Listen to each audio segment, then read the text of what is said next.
Okay, hello everybody. Welcome to Korean Atlanta Mentorship. So we're gonna keep continuing our series in Cam Reacts. Y'all call me Cam in the comments, aka Korean Atlanta Mentorship.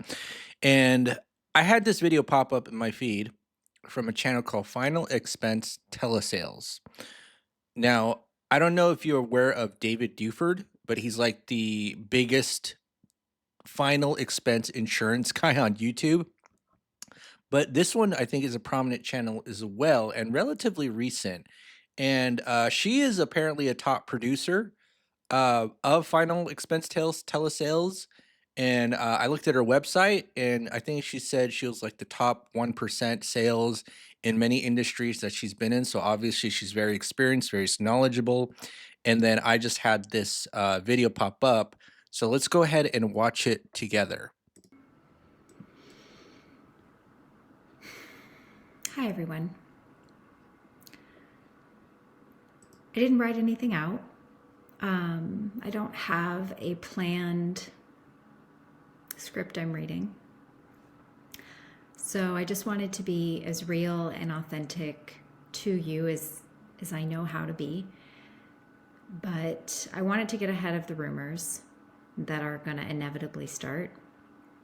It is 12:30 in the afternoon on Wednesday as I'm recording this. You're going to see this video tomorrow morning. I haven't even talked to my managers yet or the team yet. But essentially last night, I found out that Lincoln Heritage and Golden Memorial no longer want the telesales team to continue. As you know, Lincoln Heritage is a very solid, traditional, old school company that is rooted in its core values and fundamentals of how they were created. And telesales and the way that we do telesales is sort of like the antithesis of what they stand for. I'm going to stop there. I think that's her diplomatic way of saying they're kind of backwards and we're innovating and they don't like us innovating. So let's keep going. And without going into any details, because I don't think it's necessary, the direction that our team needed and wants to go in does not align with what Lincoln Heritage would like us to do. And so at the end of the day, I was given instruction last night to shut it down. Right? Shut down her whole team, her whole sales operation, apparently top sales producer. And it's kind of like these companies are shooting themselves in the foot because why would you kill a cash cow? That makes no sense. That's like being mad that Michael Jordan is on your team and telling him to stop innovating in basketball. You know what I mean? Like, but the funny part is, this is actually quite common in the business world where a lot of people who become at the top almost get shut down in their industry, especially if they're not the owner of the company.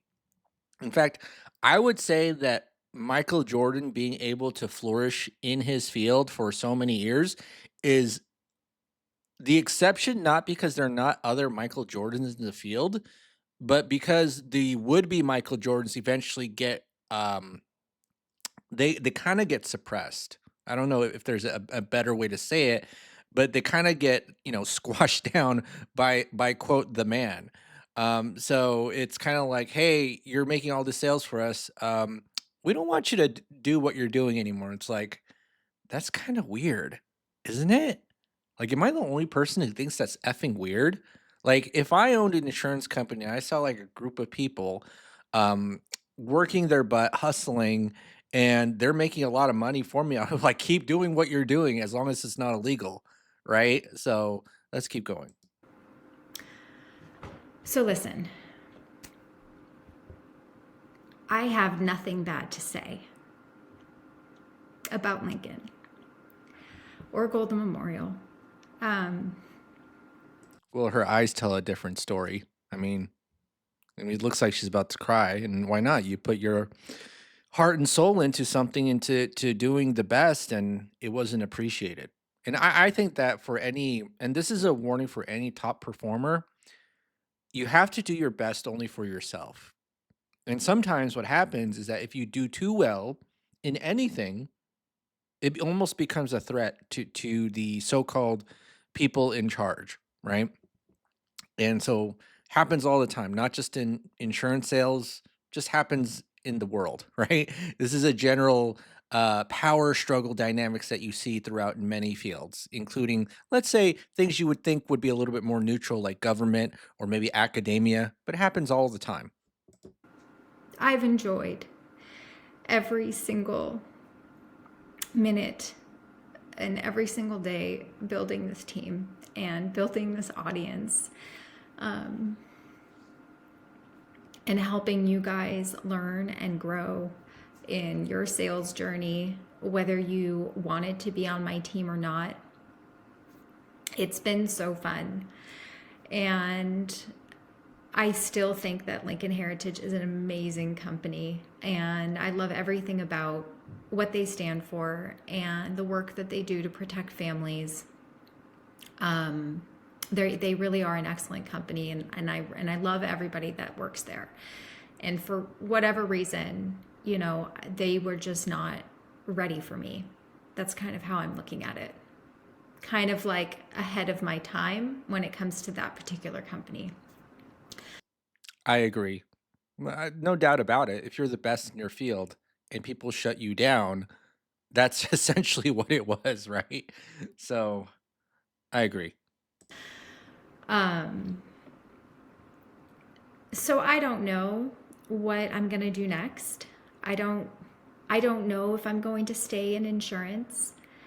I have um, I have a lot of friends now and a lot of contacts in this space that I'm sure will be reaching out to me after they see this video. Um, but really, what I'm most sad for is my team, because I wasn't really given any notice. And I think that for the agents and the managers who were relying on me and Adam to provide them with an opportunity to feed their families and make a living for themselves, because that is built on a foundation of trust. And I know it's not in my control. I'm not the one that's doing it. But it feels like just a complete loss of trust and everything that I've worked so hard to build. So it's definitely not the end for me. I don't know what that looks like. I don't know what type of content or what this channel will look like moving forward. So obviously I had big plans for 2025 as far as growth goes, and just my social media in general, and what I wanted to do with it. But life happens, and I am a big believer in everything happens for a reason. And even if I were to look at where my past took me to get to here, with the struggles along the way, I have learned and I have grown so much from being a leader on this team. A position I've never done before, and I'm so grateful to have had the opportunity to do that with Adam Hale. And I guess we will just see. So thank you.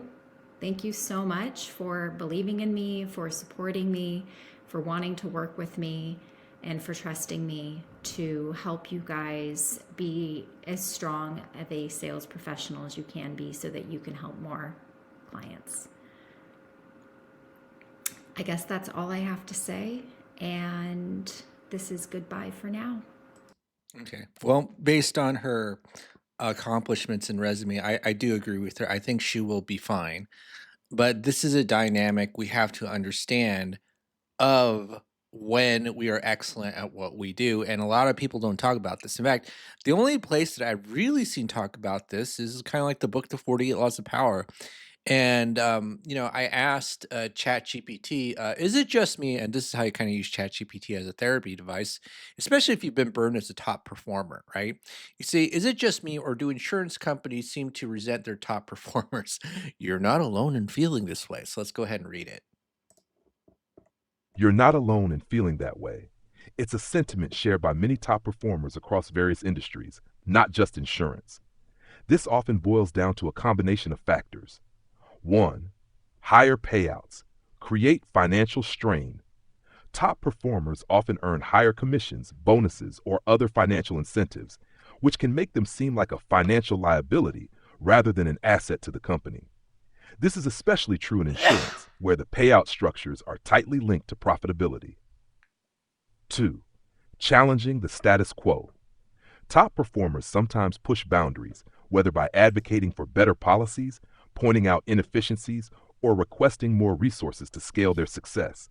This can be seen as disruptive to a company's operations or culture. 3. Jealousy or insecurity.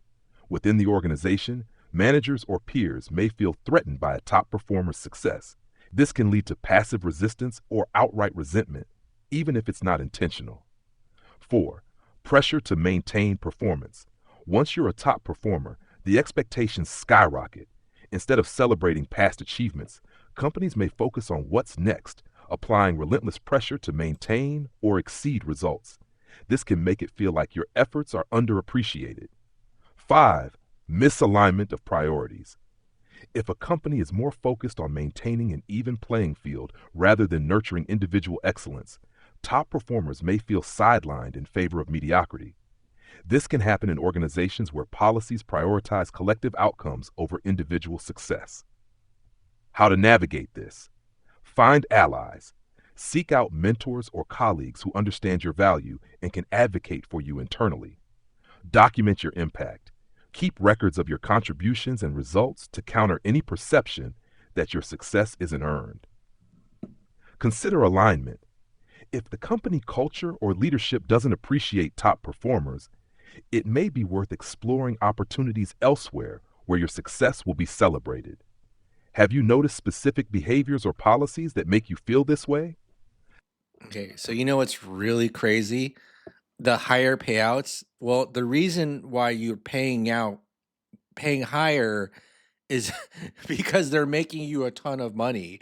I feel like that's kind of like missing like just basic math. They make you a ton of money and then you get a commission of that, and they're seeing that as a liability, which is insane. And I'm just going to write this one. Is it because of rule number 1, never outshine the master? So let's go ahead and ask. You ever heard of the book 48 Laws of Power by Robert Greene? This is rule number 1, never outshine the master. So,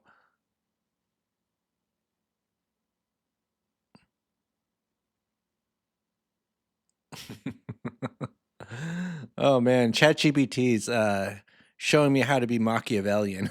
Okay, let's go ahead and read this.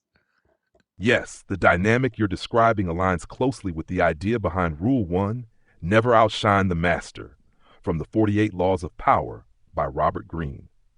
This rule suggests that demonstrating your superiority, even unintentionally, can provoke insecurity or resentment in those above you, particularly if they feel their authority or accomplishments are being overshadowed. In the context of insurance companies or any corporate environment, this can manifest in a few key ways. 1. Leadership insecurity. When top performers excel, it might make managers or executives feel their own contributions are diminished. Instead of being seen as a leader who cultivates success, they may worry they'll be perceived as less critical to the organization. 2. Cultural aversion to individualism. Some companies prioritize team cohesion and equality over individual excellence. If you shine too brightly, you might disrupt this balance, causing friction even if your results benefit the company overall. 3. Fear of dependency. Companies might hesitate to overly rely on top performers, fearing that if you were to leave, the organization would be left vulnerable. This paradoxical fear can lead to withholding recognition or support, making it feel like your success is unappreciated. Jealousy from peers and supervisors. Outshining others, especially those in leadership roles, can lead to envy or efforts to downplay your success, intentionally or otherwise. Leaders might try to reassert dominance by critiquing your methods or minimizing your contributions. How to apply this rule in practice? If you suspect this dynamic is at play, you can adapt your approach to avoid triggering unnecessary resentment. Make leaders look good. Frame your successes as a result of their guidance or as contributions to a team effort. This allows them to share in your achievements rather than feel overshadowed. Be subtle about your wins. Instead of loudly celebrating your accomplishments, let your results speak for themselves. Highlight the value you bring without drawing comparisons to others. Offer support, not competition. Position yourself as someone who enables others to succeed, including your leaders. If they see you as an ally rather than a rival, they're more likely to appreciate your contributions. Do you feel like your success has been met with resistance from specific people or from the organization as a whole? So, what do you think? Do you think she broke rule number one, never outshine the master, and that's why they shut her whole operation down? That's crazy. Hold on, let me say this. But top performers make an insane amount of money for the company. So how can the higher financial payout be a liability?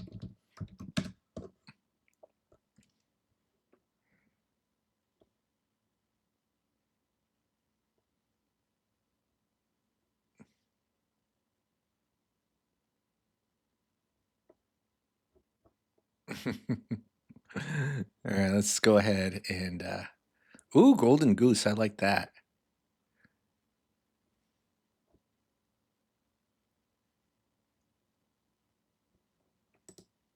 You're absolutely right.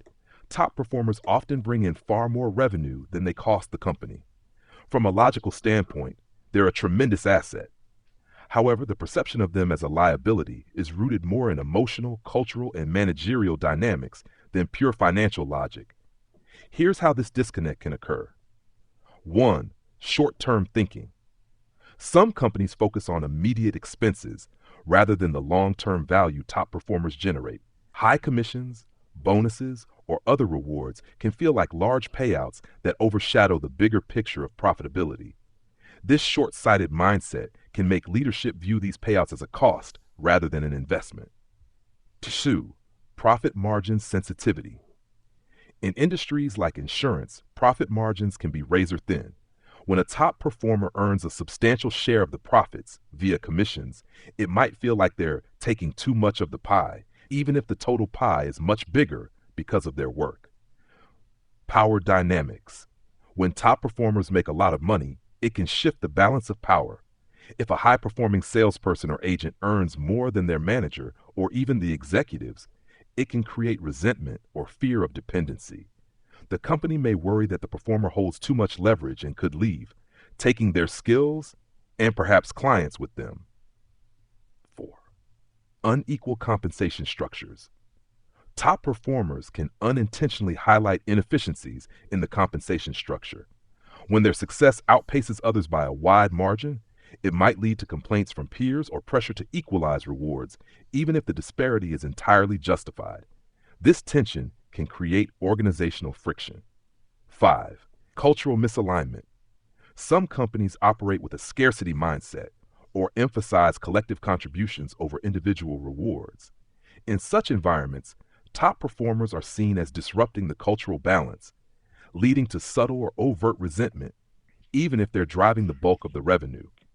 6. Golden goose syndrome. There's a paradox where companies value top performers but also resent their perceived independence or indispensability. It's the fear of being overly reliant on someone who could leave, demand more, or challenge the status quo. This fear can lead to micromanagement or efforts to suppress their success to maintain control. Why it's a misguided view. Top performers are multipliers. They generate far more revenue than their payouts. High payouts are proportional. The rewards are directly tied to the value brought in. Without top performers, the company wouldn't see that revenue in the first place. Replacing top performers is costly. Recruiting and training someone to reach the same level of performance is far more expensive than keeping current top performers happy. Solutions for companies. To avoid this harmful mindset, companies should 1. Adopt a growth mindset. Recognize that top performer success grows the entire business. Celebrate contributions openly. Make it clear that high payouts are a win for everyone. 3. Offer opportunities for growth. Provide pathways for top performers to scale their contributions rather than stifling them. Does this resonate with what you've experienced? It might not be about pure logic for the company. It's often about control, perception, or culture. Whoa. ChatGPT is like my MBA, right? It's like, what do you do when these workplace dynamics are out of whack? And it's like telling me exactly what to do. And here's the really most important part. Top performers are rare in anything in society, right? So if you just think you can get rid of them, now it's like you kind of created another problem for yourself because now you don't have anybody to do the work that they were doing, right? So what do y'all think? Is it because she outshined the master? Did she outshine the master? If you think she did, then write in the comments she outshined the master. Okay. All right. Well, even though it's sad for her, she looks like she has a great skill set, will be very successful in whatever she does in the future, which is fantastic. And she can move on to other things, and hopefully, she'll find a company that appreciates her, or you know what, just start her own company, right? Start her own thing. So, all right, well, that's it for today or this video. This is Korean Atlanta Mentorship. We'll move on to the next video. Have a great day.